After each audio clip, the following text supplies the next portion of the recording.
Hello there, wonderful people. In this video today, I'm going to be talking about the difficult experiences I had under mental health services as a child. And I technically did make a video before regarding my experience with doctors where I did talk about some of this, but I deleted that video because I knew that I was going to make this video, because in this video I'm going a lot more in depth and not only talking about what happened but also the impact that it had on me, because I don't think I covered that in the last video, and that's why I deleted it and wanted to make a new version. But I do just want to say that, hey, obviously if you have experienced negative treatment in a mental health institution, then this may be triggering for you. So I'm adding a little trigger warning, and also just in general, some of the things in this may be quite triggering, so I am going to give that warning now. So I was referred to CAMHS, which is Child and Adolescent Mental Health Services, when I was 8 years old. And I had my first appointment there 3 months later when I was 9 years old, because my birthday was like 1 month after I developed overnight onset OCD. So I was there when I was 9 years old, and the waiting list was actually longer than 3 months, but my nan paid the psychiatrist to allow me to skip the waiting list, which is quite funny actually, because I don't think they were supposed to take payment. You're not supposed to be able to pay to make an NHS referral go faster, I don't think, but the psychiatrist took payment and saw me, and he diagnosed me with severe OCD. But the problem was, straight off the bat, that he also told my parents that I was dealing with calculated and deliberate bad behaviour, which really wasn't true at all. But of course I felt like that was lazy psychiatry in a way, because they were making assumptions and they didn't even ask how I was feeling or why I was acting a certain way. They just said I was badly behaved. So straight off the bat, that was a really big issue that I had with the psychiatrist. And another thing they did was they shouted at me, which was really terrible, because I hardly ever spoke in school at this point. I was so shy. I mean, I wasn't just shy, I was also autistic, but I was shy too. And the reason for that is because I was always scared of someone shouting at me. I was scared of getting in trouble, and then I go see the psychiatrist and they shout at me. So obviously that made me incredibly anxious, more anxious than I was even before, which obviously they were supposed to reduce my anxiety and they just made it worse. So that wasn't very helpful. The problem was, when they said that I was badly behaved, I was treated like a badly behaved kid for something I couldn't control, which was rage attacks and a sudden personality change. I did become very defiant and oppositional, but that actually wasn't a choice. It was a personality change, a mental status change. Due to the overnight onset OCD, I likely have pandas, so it wasn't within my control. I'm not a bad person, and I actually wasn't a badly behaved kid. I was a kid who was ill, but at that time, I don't even think PANS was discovered, so I couldn't really blame him for that. But I also wish that they didn't make assumptions. I wish that they would have asked questions to me, like, why do you act this way? What are you finding difficult? But they didn't actually ask questions, they just made assumptions. So that was a big issue, because it really negatively affected my self-esteem. And I remember having to do a psychological assessment with a private psychologist, and there was this question, do you think you're mean?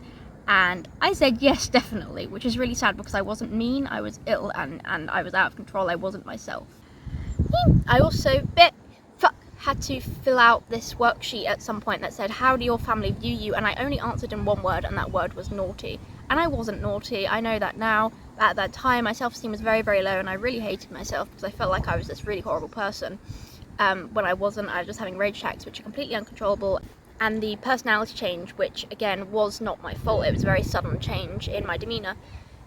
It was caused by a medical problem. So, my self-esteem was very low at that time, and I had this obsession in school with having to be perfect, having to be the best behaved student. And I think that was probably because I felt like I was bad, so I tried to overcompensate in school, and I would obsessively sit up obsessively straight. Like, I would be like that all the time, and I would always put my hand up for every question and stuff. So in school they were thinking, wow, this kid is so well behaved, and I won loads of awards for good behaviour.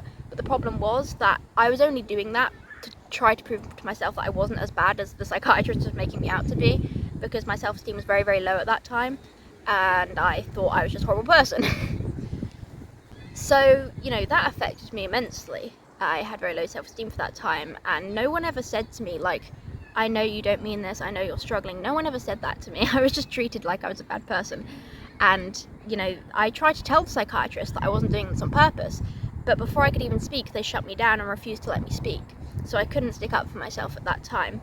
And, that was quite mean, but the psychiatrist really had the attitude of children should be seen and not heard. So that didn't really help at all. I couldn't share how things feel because they didn't want to listen to me. And then it was quite funny because they had the audacity to say psychological therapy won't work for Romy because she doesn't speak, but I only didn't speak to them because they either didn't let me or they would shout at me. So, you know, what did they really expect?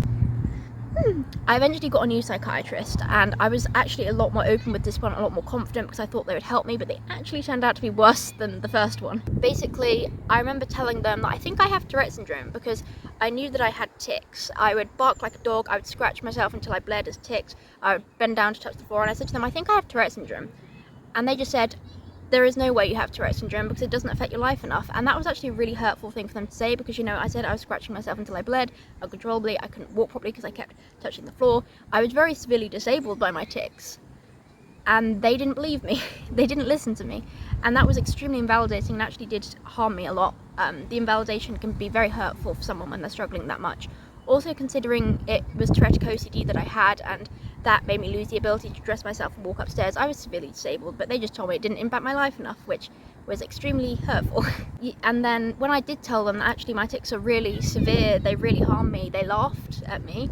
Obviously they didn't believe me, which again, very hurtful. You shouldn't laugh at someone for struggling, and you should believe a kid if they're telling you that they're struggling, not laugh at them. And then my dad also told them that I was struggling with obsessions around like the fat and sugar content in food, so I would obsessively check those fat and sugar contents on packaging of foods, and she laughed. You know, she didn't really care about me at all. She just laughed when I was struggling. And she also threatened me because I experienced uncontrollable rage attacks, as I said. And these uncontrollable rage attacks were a symptom, as I said, completely out of my control. You know, sadly, people who don't experience rage attacks don't really understand that, but in the community, people do understand that. I remember I put a poll on my Instagram page, should children be punished for rage attacks? I think it was like 50 people or more answered, and 100% of people said no, children should not be punished for rage attacks. And I also asked on my Instagram story a poll, I said, how far do you agree with this statement? Punishing a child for having a rage attack is the same as punishing someone for having a seizure, and 91% of people agreed with that statement. And I would agree too, because my rage attacks were even more involuntary than my tics in some ways. My tics can be suppressed. The rage attacks were a lot harder to suppress and a lot more out of control. So it wasn't really fair that I was made out to be a bad person for that. But also, yeah, they threatened me and said if I have another rage attack, they will take me away from my parents and put me in a care home. And that was extremely harmful because I already had separation anxiety at that time, which meant that I could not sleep in a room on my own. I couldn't be away from my parents, my worst nightmare. And you know, I couldn't go for sleepovers with family without crying the whole time and begging to be taken back home. So the psychiatrist really did play on my worst fears again. Like when I was younger, I had this obsession with being a good kid and I was made out to be a bad kid. Again, playing on my worst fears, threatening to take me away from something I can't control, definitely was very harmful. It worsened my anxiety, worsened my separation anxiety, caused me a lot of harm for something I couldn't control. This basically was very hurtful, obviously. And I remember, again, telling them that I think I have Tourette syndrome, and they were like, well, what is it then? And I told them, Tourette syndrome is a neurological condition characterized by uncontrollable movements and vocalizations called tics. And they just said to me, a 12-year-old shouldn't know what that is. They dismissed me because I was young, and they were concerned that I knew what it was, but I only knew what it was because they weren't doing their job properly or helping me, so I really had no option other than to do my own research to try and figure out what was going on, because they wouldn't take me seriously. Everything I said to the psychiatrist, they argued with me. Like, they didn't ever treat me with any compassion or respect. Like, I remember saying to them, I think I have Asperger's, because at that time I wasn't aware that the name had been changed, but then they just started being really, really argumentative and saying, it's not Asperger's, that's not the name of it anymore, blah, blah, blah, blah. And they never even said, but you know, you could be autistic and I will take that seriously, or they never said, oh, why do you think that? They just argued with me, and you know, they weren't very kind. This all went on for like 4 years, so I did have 4 years of being treated terribly by these doctors, laughed at for struggling, threatened, stuff like that, and invalidated very strongly. And they prescribed me a medication called risperidone, which is an antipsychotic. And I was grateful because I was hoping that this would be something that would help me. But unfortunately, I started, what is my hair doing? What? Unfortunately, I started losing sensation. I started being so anxious that I was just shaking all the time and I couldn't sleep because I was so anxious. I was crying all the time. I got really, really, really severe light sensitivity where I could not look at a screen without sunglasses on because it was so bright that it hurt my eyes and I couldn't look at it. it was frustrating because this happened as soon as I went on the medication. I was vomiting as well, and this happened as soon as I went on the medication, but the psychiatrist said, it's just stress, keep taking the medication. And they told the school this. So when I was in school and I lost sensation in half my face and started vomiting in the sink, the school didn't really take me seriously. I couldn't see the nurse because they thought it was just stress, when actually it was from the medication I was on. It's a very strong medication, especially for children. But, you know, I eventually had to go to the walk-in centre at like 10 o'clock at night, which was late for me at the time. It's not late for me now, but it was late for me at the time. I was 12. And I was told to immediately go off the medication. And it's just frustrating to know that the reaction wouldn't have lasted as long if the psychiatrist actually took me seriously and didn't just say it's stress. And, you know, at that time, that was the worst situation I'd ever been in. That week of the side effects, turns out it was actually from the food dye, because I have a food dye sensitivity. But still, that week, that was a living hell. And, you know, that could have very much been prevented. That, like, it wouldn't have lasted as long as if they took me seriously. So that wasn't very good.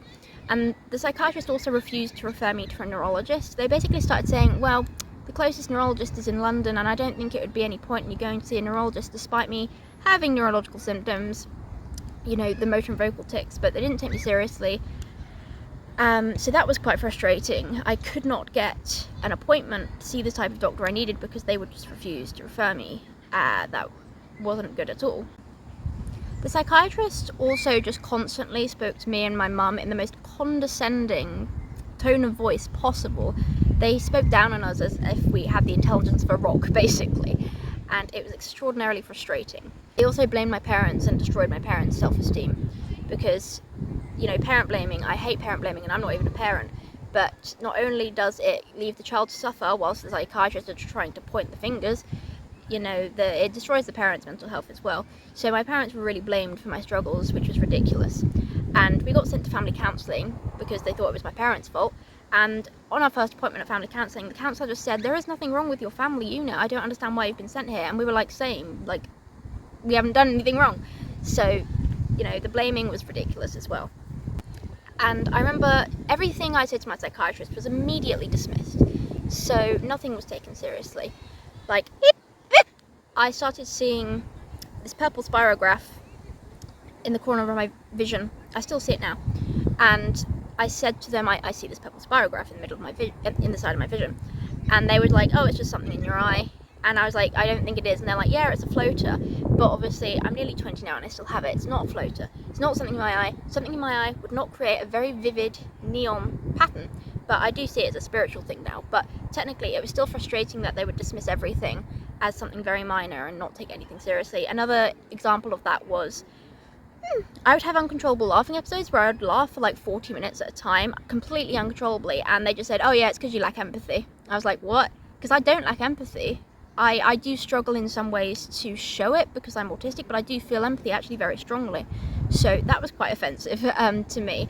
And again, they dismissed me. They didn't ask anything about it, really. They didn't even send me for any further investigations, because thankfully they did eventually say, well, you know, if you were laughing while you were helping someone, then it's not lack of empathy. But then they also didn't send me for any investigations at all. They just did not take it seriously and they didn't listen.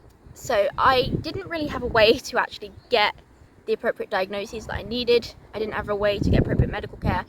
And they also didn't really understand sensory processing issues. They didn't want me to accommodate myself. They wanted me to harmfully change myself to fit into society. So basically, I had a sensitivity to sounds, and instead of recommending that I wear ear defenders, for example, because that would be accommodating myself and helping me, they just said that I need to get used to it because I can't avoid loud sounds forever. I wouldn't say that to a person because it's more important to accommodate yourself. Also, seeing as sensory processing issues, sensory overload can worsen meltdowns and tics and stuff. I think that was very bad advice for them to give me. In a way, I don't necessarily understand why I feel such anger towards what happened when I was younger, because when I say it now, it sounds quite minimal, but it was something that impacted me a lot at the time and now as well. I do have trauma responses now from it. And again, for some reason, when I talk about my experiences, it doesn't feel that bad, but the impact it had on me was bad. And, you know, interestingly, if you search child emotional abuse, it comes up with what they did to me, the list. So I guess it makes sense in a way why it affected me so much. I was just very invalidated at a time when I was struggling so much, complete lack of access to appropriate medical care, treated like I was a terrible person and blamed for my issues when, you know, I wasn't a bad person at all. I was struggling, treated with no respect or compassion, treated as if I was stupid and didn't know what I was talking about, refused to, you know, they wouldn't let me speak, and constantly argued with, shouted at, threatened, you know. So anyway, I guess that is kind of a lot, but you know, it has impacted me a lot. And you know, when I don't have this anymore, but when I was like 16, I would look at Tourette's forums and people sharing their experiences, and when they had appropriate medical care and was actually referred to a specialist and they took them seriously, I got very jealous. And I was genuinely, obviously I was happy for them, but I felt kind of upset in a way that I never got the appropriate medical care when I needed it.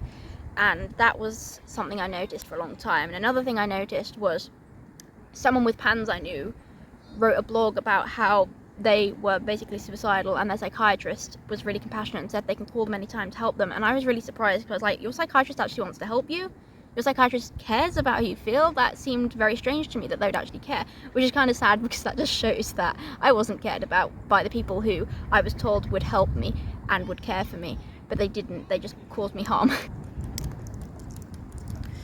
But yes, also, even now, there are some things that I do still get triggered by that I've noticed. For example, I know someone who was diagnosed with pseudobulbar effect because they had uncontrollable laughing episodes, and that's what I suspect I had as well. But, you know, I wasn't taken seriously, so I couldn't get diagnosed with anything.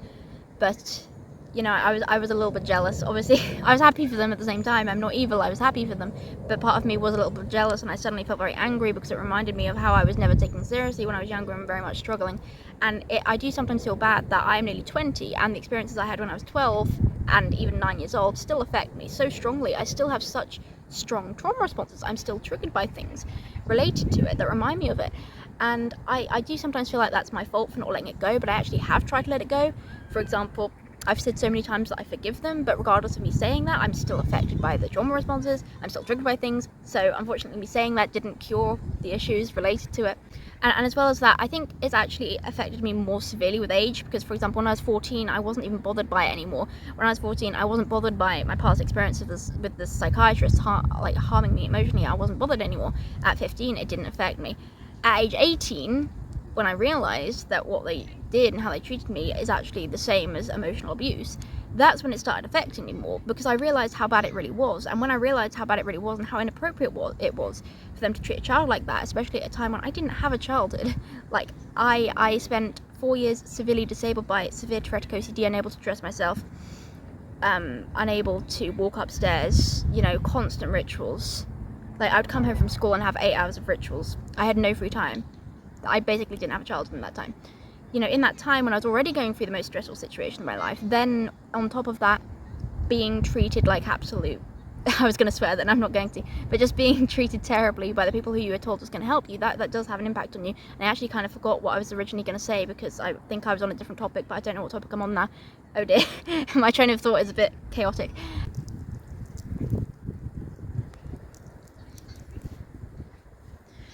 Oh yeah, I remember what I was saying. Something about how it affected me more when I became an adult. Yeah, apparently that's not that rare, because I've heard someone say that actually there's a lot of people who experience difficult things in childhood that didn't actually affect them until they're an adult. And that's really the same thing for me, in many ways. And again, I get triggered by things. For example, one phrase that I didn't like was, I saw a mental health advocate post that demonising mental health services is dangerous. And of course they're trying to be mature. They're trying to stop people from preventing others from getting mental health care, but to me that triggered me off to be very, very angry and upset, because, you know, saying demonising mental health services is dangerous, it was the opposite for me. You know, people saying mental health services is great was dangerous for me because I was being mistreated and emotionally abused by the service. So, you know, it made me feel very misunderstood, and that's why I talk about these experiences, because there'll be people out there thinking that they're the only one, and they're not. And I know, you know, I don't want people to feel like it's their fault, so, because it's not. I think the problem with my second psychiatrist is just that they had a massive ego, honestly. They just argued with everything. They thought they were always right, and they didn't like me. So, I think they just had a massive ego, but also I feel like they might have been going through their own difficult experiences, because they did once say, oh, you know what it's like at home, lots of shouting and stuff. And to be fair, they might have been implying that something was my parents' fault when it wasn't. At the same time, my dad had the suspicion that my psychiatrist may have been mistreated by her husband, who was a surgeon at the hospital. So it could have been that she was going through stuff as well and was just taking that out on her patients. That's also possible too. But yeah, in terms of trauma responses, again, I feel like that experience really made me. And you're probably wondering, why would you think you are made from the experience of psychiatrists being kind of cruel to you? No, it's because that's what taught me to be an advocate. That's what taught me to stick up for myself. And that is really the biggest part of my identity now. So I became a disability advocate at the age of 12. The reason being because I knew that there were other people out there like me being mistreated by the doctors, and honestly the doctors didn't have a clue about my conditions. So at the age of 12 I really had no choice but to research things myself and try to get answers myself. So I'd be in the school library printing out stuff on Tourette's, trying to figure out what was going on. And then from that I became an advocate. At age 12 I started posting content about the disabilities. I wanted people to get information, because the doctors are sometimes incompetent and can't give you the information. So it really is what made me become an advocate, and I'm nearly 20 now. I turned 20 in a month, and I'm still an advocate, so I've kept going since then. So in a sense, it's definitely giving me a sense of purpose, because I want to prevent the harm from other people. Like, I don't want the harm to come to other people, and I want to be able to protect other people by providing information and comfort so that they can understand themselves and know that they're not a bad person, and to understand that this is just a symptom. Because when I was doing my own research and I found out that rage attacks were a symptom, that was what allowed me to realise that I'm not a terrible person. I'm not the bad person I was made out to be. It's a symptom, and it was never my fault. So, that information, that education, that awareness is vital. And I will tell you something that makes me sad, actually. There are people in the Tourette's community that I've seen say that they don't want people to talk about rage attacks because it will make people see people with Tourette's as very violent and aggressive. They don't want people to talk about opposition and defiance because it will cause people to judge people with Tourette's. But I don't think the problem is the awareness. I think the problem is the misinformation around rage attacks and opposition and defiance, people thinking that it's a choice when it's not. I think that is the problem, not that we talk about it, because in that sense that comes off the same to me as you don't want people to talk about swearing tics because you want to distance yourself from people with swearing tics, and that only causes a divide in the community. I do have swearing tics as well. So I have a lot of stigmatized symptoms, but I don't like it when people try to separate themselves and the community from those with more stigmatized symptoms just because they're afraid of being lobbed in with those of us with more stigmatized symptoms. I'm talking so fast that I can't make words out. Yeah, I just don't like it when people create that sort of divide and they want to separate themselves from people with rage attacks, and they don't want people to talk about rage attacks because they don't want people to make assumptions about them based on the people who do have rage attacks. So I find that quite offensive, to be honest. But I know the people who say that are just trying to be good advocates and they're trying to create a good image of Tourette's, but the reality is some of us do struggle with those things, and that doesn't make us a bad person at all. I think awareness of these things, as I said, is very important because it could protect a child from feeling like they're an awful person. Because the messages I really got from those psychiatrists was that I was unworthy of love because I was apparently a bad person, which I wasn't. I also got the message that my issues aren't that bad, even though, to be fair, I knew they were. I was very severely disabled, but they just wouldn't listen to me. And I really got the message that they didn't care about me, that I got the message that the people who were supposed to help me won't care, won't help. But I found out now that actually isn't true, because I have friends who are absolutely incredible and have helped me through some very hard things. So, there actually are people who care. Even if it's not your psychiatrist, there are people who care. There are nice people in this world. So, they do give you some very bad mental teachings when they mistreat you like that. Also, they taught me that I deserved to be punished for struggling, and that ended up being very, very, very dangerous, because I remember feeling like I deserved to be harmed based upon my emotional dysregulation and struggles, which is a very dangerous way to make someone feel. And the sad thing is, as I got older, I did try to punish myself. I did become quite self-destructive, because that is what I was taught I should do for struggling, which is ridiculous, because we should actually have been met with compassion. But when I was a kid, no doctor, no person who was supposed to support me ever sat me down and said, you're a good person, this isn't your fault, I know you're struggling. I was just punished and treated terribly because of that. So, I try to send the opposite message. I try to teach self-compassion, because for me it led to very self-destructive behaviours where I try to punish myself, and all I can say to that is it never worked, it never helped, so please do not do that. That teaching of punishing people and saying people should be punished for struggling with meltdowns and rage attacks can be very dangerous. It also leads to self-hate, which again can be very dangerous.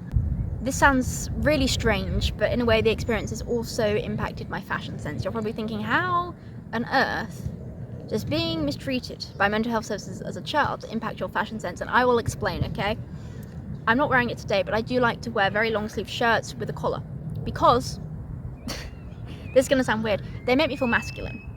And you're wondering, why do you want to feel masculine? You're a female. I'm aware I'm a female. I do identify as female. I don't identify as non-binary. I do identify as female. However, when I wear masculine clothes, I feel more like a protector and a defender. And because I was a child who had to defend myself against psychiatrists, I like feeling like a defender. I like dressing in a way that gives me that sort of confidence to stick up for myself. What is my hair doing? I have often been called overly defensive because it is very, very true. Although I don't know. I mean, technically, yes, I am overly defensive. I react very strongly to things I shouldn't react to because... talking way too fast. Because, for example, when I was talking about how people shouldn't be punished for rages and meltdowns, someone basically said, but, and I was so freaked out that I started overreacting so strongly, and I freaked out immensely and like was spamming the chat to this person because I was so freaked out by it, because it reminded me of the old psychiatrists. And you know, I don't think I'm shaking now, but sometimes when I think about the stuff that happens, sometimes I do start shaking and my heart starts pounding. It's not now, I'm actually fine now, thankfully, and I think it's because I'm outdoors, but you know, sometimes I would think about that and have that sort of physical response because it annoyed me so much that I wasn't giving support at the time I desperately needed it, and that affected me for a long time. It still does. So I mean, people always say like, don't say that your trauma made you stronger and stuff, but to me it actually did. Like, obviously, as I said, it has a big negative impact as well, but in a way I do feel like it made me more understanding, and I do feel like it taught me to stick up for myself, sometimes in a negative way though, because I can be overly defensive, but in a way it did teach me the importance of being my own advocate. It taught me the importance of doing my own research. It taught me the importance of seeking support from the community and not always trusting that the doctors know best, because honestly they didn't. It really taught me these things, so I do feel like it's made me more understanding towards people in difficult situations, and you know, it has made me who I am. It made me an advocate. I wouldn't be well, maybe I would, but I feel like because the initial reason I became an advocate was because of the psychiatrist when I was 12, and I've just kind of continued on through them. I might still have been an advocate if I didn't face that, but it really showed me the importance of why we need advocates, and that's kind of why I became one. Also, you know, I really have this drive now to raise awareness of the fact that we shouldn't make assumptions about kids. We shouldn't think that they're naughty automatically. We should look deeper for the root. And I feel like when they just thought I was badly behaved, it was lazy psychiatry. And the psychiatrists had absolutely no problem with harsh punishments being used on me. They had absolutely no problem with it. And that's not fair on anybody.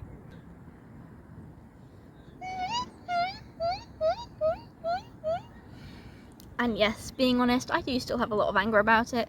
Sometimes I involuntarily think about the past and get angry about it, and I wish I didn't, because I want to be in the present. My present is actually a good thing. Like, I am achieving dreams that I've really wanted to do, and my younger self would be proud of me. So I don't know why I suddenly start thinking about things from the past and getting angry at them, but it does feel very out of control, like an intrusive thought, which is extremely frustrating, I must say, because I do wish I could let it go, but obviously my brain doesn't seem to want to, which is annoying. But it also, I did also talk a little bit about the physical reactions. I had that with my third psychiatrist. My third psychiatrist was actually really nice. So that was a breath.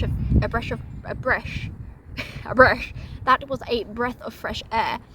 By the way, you know, I am. This is a weird announcement. I have been accepted to do a TEDx talk, and I just want to reassure people I do know to slow down when I'm doing public speaking. I'm only speaking fast now because I'm not doing public speaking. I do know how to slow down. I'm just not now because it's not actually authentic to me to talk slowly, but I will slow down when I do public speaking. Anyway, I was talking about physical responses. Like with my third psychiatrist, they took my blood pressure and heart rate, because with the medication I was on, it's important to do that checks. But you know, this third psychiatrist was actually very mature. He never shouted at me, never threatened me, never made me out to be a bad person. He treated me with respect, which is great, because I'd never had a psychiatrist do that before. And I was 14, and you know, I still had not recovered from the mistreatment from the old psychiatrist, because before, in the car before every CAMHS appointment, I'd get very, very anxious, because I knew that CAMHS wasn't a place of safety for me. It was a place of being invalidated and mistreated. So I had these blood pressure and heart rate checks, and they said, your heart rate is so high, we need to send you for I think it was like an an ECG or an EKG, like a heart thing where they clip stuff to you and check your heart rate sort of thing and how your heart's working. And turns out I was actually just having a very high heart rate because I was anxious and on high defense. When I was with the psychiatrist, I was on high defense in case I did need to jump in and start defending myself and explaining to them that they're wrong. And I feel like that's actually why I'm so argumentative today. A lot of people call me very argumentative, which is true, I am. And I think it's just because I want people to understand me, because I was never understood in that service. And it's interesting, because if people ask me, what are the two feelings you hate the most? It would be feeling invalidated and misunderstood. But that's exactly how I felt for years when I was younger, so that might explain why that's my least favourite way to feel. So, you know, I am very, very, very argumentative, and you know, a therapist said to me that at least partially is because I'm autistic and I struggle to see other people's points of view. But I did also read that people who've experienced trauma are often somewhat argumentative if they have been gaslit loads, because they want people to understand their side, understand their experiences, and that definitely applies to me as well. I've definitely seen that. I just have to say, I can see like the ray of sun here. I love it. I can literally see the ray of sun in the camera. That's so cool. I feel like, I know some people say you shouldn't talk about the positives of anything trauma's given you, but I don't want to be like fully negative, because it does affect me negatively. But the truth is, I wouldn't really have an identity without it, because, as I said, it made me an advocate. An advocate is what I identify as, and as well as that, it just made me the person who is someone who sticks up for others, and that's really a big part of my personality. Also, my favourite quotes, are, remember yourself as a little girl, she's counting on you to protect her. That is applying to the situation with CAMHS. And be the person you needed as a kid. That again is applying to the situation with CAMHS. So my favourite quotes would not be the same if I hadn't gone through it. My personality would not be the same if I had not gone through it. My relationships with others would not be the same if I hadn't gone through it. My view on advocacy would not be the same if I hadn't gone through it. So in a way, it did build me. And that's actually good in a way, because I can see how far I've come from that. Like, I used to hate myself. I used to not want anybody to know about my symptoms or conditions because I was so ashamed of it. I felt like it made me a bad person. Now I'm someone who's definitely not afraid to speak about the stuff publicly. And I don't think, well, I was going to say I don't think I'm a bad person. Sometimes I do. But I have more confidence now than I once did. So I definitely have come far, and I can at least be proud of that, because I can see from that situation that I've changed from there. But to be fair, I'm also extremely proud of my 12-year-old self, because when I was 12, I wrote a letter to the psychiatrist, and I didn't actually give it to them because I was told not to. I wish I did actually give it to them though. But I wrote a letter, and I wish I could show it to you. The last time I saw it was like last year, but I seem to have lost it. So I'll just tell you what it said, because I do vaguely remember. It basically said, you shouldn't have laughed at me, which is true. I'm proud of I'm proud of my 12-year-old self for sticking up for herself. And I remember that I also said in it, this sounds bad, I'm aware, but I said, a lot of the kids in school who have teaching assistants and high levels of support, I think I'm more disabled than them, which again, that may sound like I'm invalidating the other students, and that wasn't intentional, but that was at that time my way to attempt to communicate that I felt like I wasn't being supported, and that I wasn't being taken seriously, and that I was invalidated, you know? I was trying to communicate that my situation was actually very bad and I wasn't getting the support I needed. So I said that. And I tried to just explain some of my symptoms to them and explain why I thought I was autistic as well in there, I think.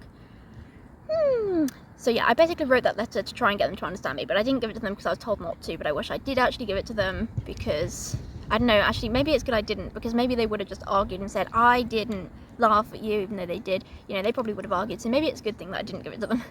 Also, my first time seeing a therapist as an adult was also influenced by this. I'm so lucky that the therapist I spoke to as an adult was actually really, really nice. Like, they were so kind to me. They didn't make me feel like a bad person. They actually reassured me that stuff wasn't my fault. But I would start pretty much everything with, this makes me sound like a really bad person, but, or this is really bad, but. And they asked me, like, do you care so much about what other people think of you? Because you start everything with, like, saying something's bad or that you sound like a bad person. I said, no. And I said, no, I don't actually care that much what other people think of me, but because I was mistreated by mental health services as a child, I will say that I am bad or doing something bad before you say it. So in a way, that is my self-protection, like saying that I'm aware something's bad, because I don't want to be lectured that something's bad when I already feel very guilty for it. You know, that isn't helpful. I know something's bad, I just can't control it. So I do always start it with, I know this is bad, or I know this makes me sound like a terrible person, but, you know, it's because if I say that, they're less likely to have a go at me for it. I think I Well, I don't know. I would say maybe I have difficulty trusting others. I'm not really sure. Some people I do trust very much so, even though bubbles. Some people I do trust very much, but I feel like maybe I do have some difficulty trusting people, but I think that might be more because I'm autistic.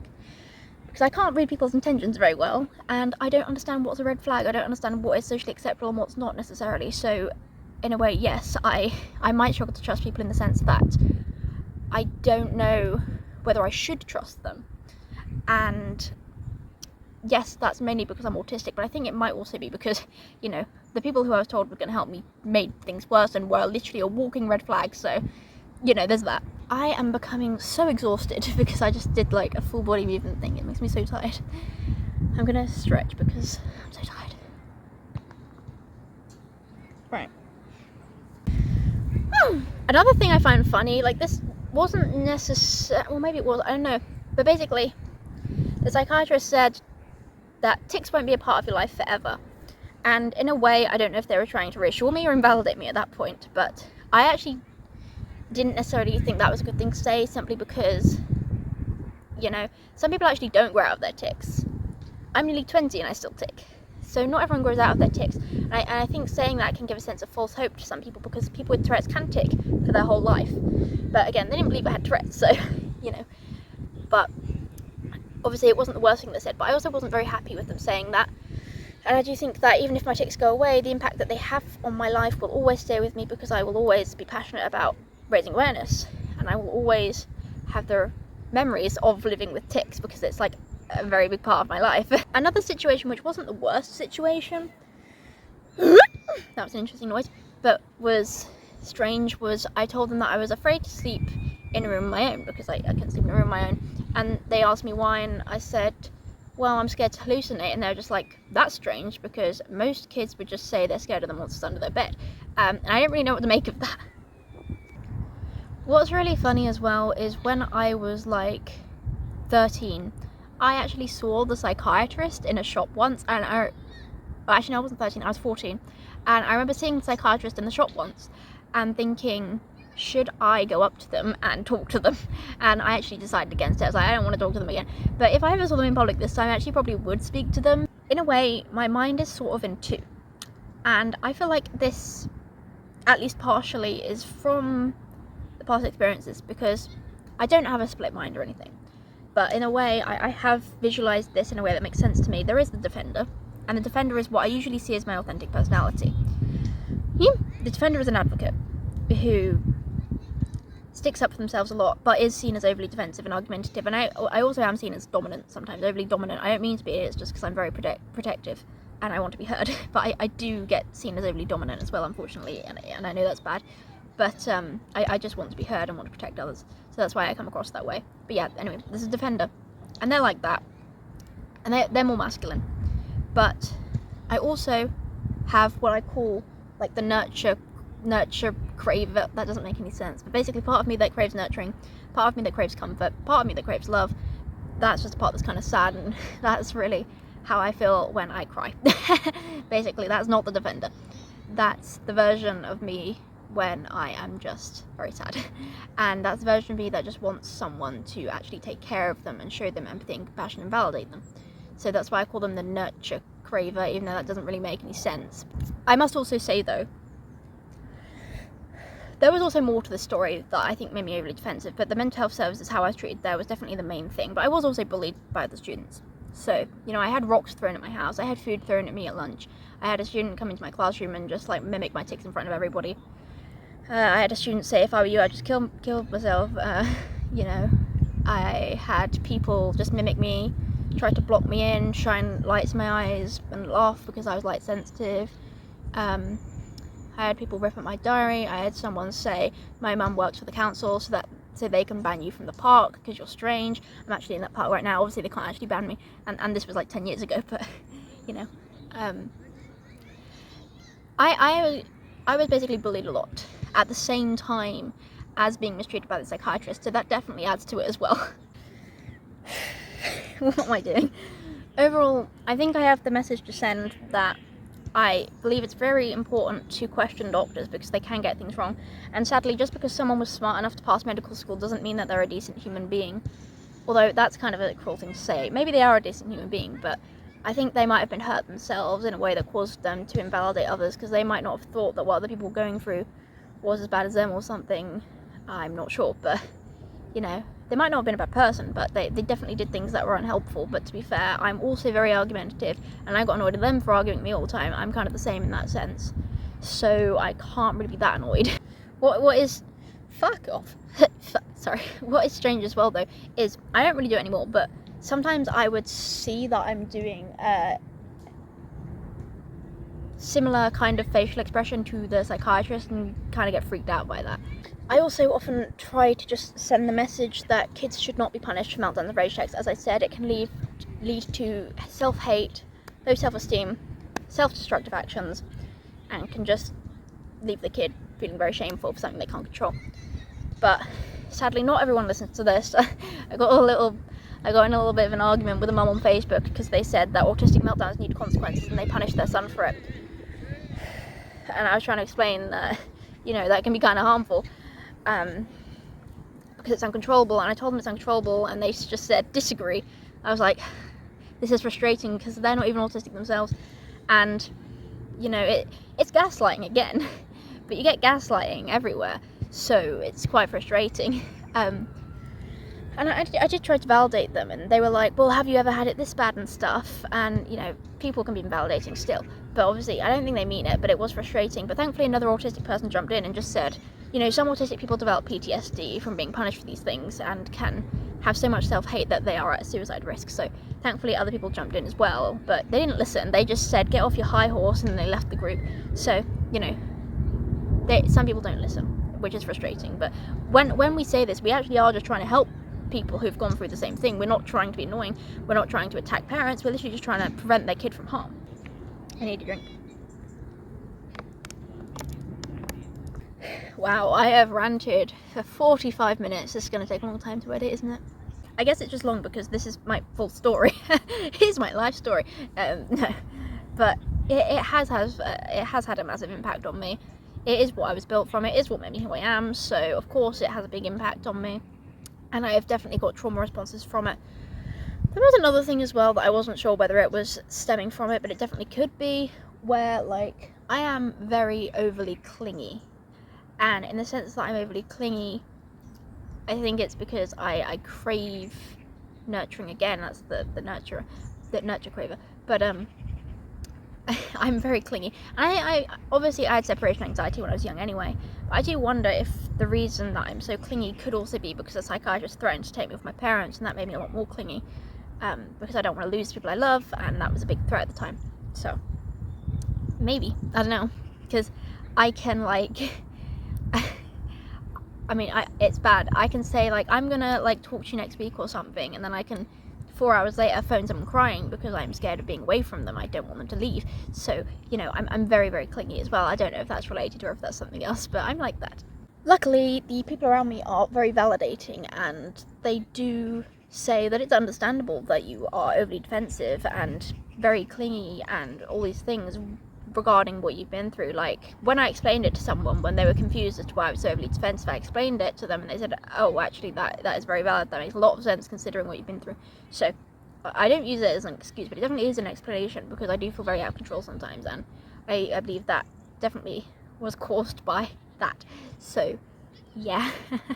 And I do believe that it will stop affecting me one day, definitely, because, you know, how long can I hold on to it for? Like, it started 10 years ago, ended, I'm bad at maths, like 8 years ago. So, wait, no, why can't I do maths? Ended 7 years ago, I think. But yes, I hope that this video allows people to know that you shouldn't shame kids, you shouldn't punish kids for rage attacks or meltdowns.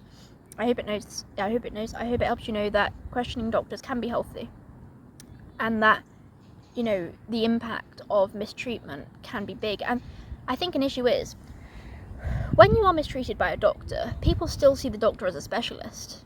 They still think they're the expert, even though they mistreated you. And that's frustrating. There is definitely you know, because they're seen as an authority, they're seen as the one that knows right, even if they've mistreated you, which that's something that I found very frustrating. Because there are a lot of parents who will automatically believe the doctors over their own child because they think their child is just trying to make excuses or something. That is very, very sad to me. But thankfully, most parents I've spoken to aren't like that, but I do know some that have been like that. So that's not good. And it is very strange as well, because I often say mental health services, you're told that they're supposed to make your mental health better. In my case, they made it worse. So, you know, it's very ironic, but also kind of sad. But, you know, I don't think you should have blind faith in mental health services. And I made a video answering the question whether I thought that demonising mental health services is dangerous. And I said no, because I don't want people who have faced this sort of thing to be seen as people who should silence themselves, because we shouldn't. I'm not the only one who's been through this. There is a ton of other people making their videos of these sorts of stories, so I know I'm not the only one. And, you know, it's just kind of sad, because it should be common sense to doctors not to threaten their patients, not to shout at them, not to treat them with no respect. You know, it should be common sense, but clearly it's not. And, you know, if I could speak to those psychiatrists again, I would literally just say, why? Like, why did you think it was okay to threaten me? Why did you... I would say, like, why did you think it was okay to do that? Like, the question would just be why. But I think that's the case for a lot of people. A lot of people just want to know why. This sounds very bad, but I think another impact that it had on me was also not fully relating to people who seem very perfect. And the reason I say that is because it made me feel a little bit messed up.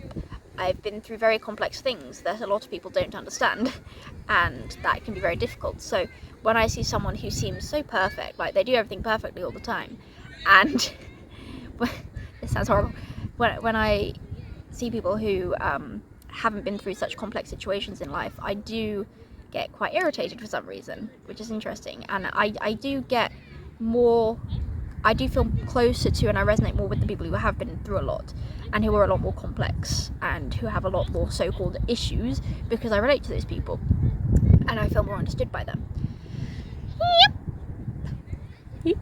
And I think a lot of this is the reason why I get so annoyed when people don't agree with self-diagnosis, because I had no option but to self-diagnose. I literally couldn't get referred anywhere. People didn't listen to me. I was young and I didn't really have another option. So, you know, because everything I said was just dismissed.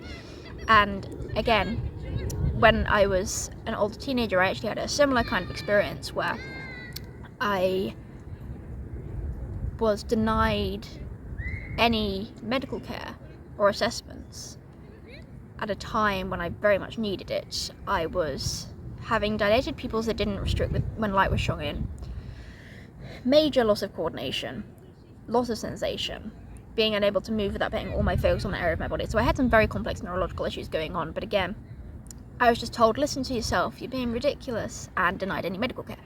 Thankfully, I was able to heal from that, though, that one instant in my older teenage years. That doesn't bother me anymore, because I just wrote like a very long rant about how angry I was about it, and then made a TikTok video validating others, which actually really helped me. I'll play that here.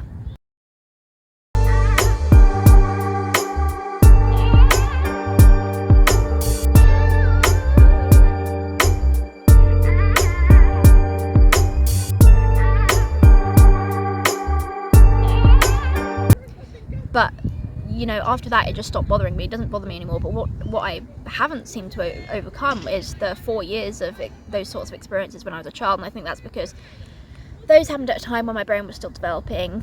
You know, my brain developed with that, which altered my perceptions of the world, because I was very young. And I was also at the same time going through a very hard time for a long time. And it also is something that influenced my personality and identity. So it's much harder to heal from something that really integrated into who you are, and which was so long-term and complex as well.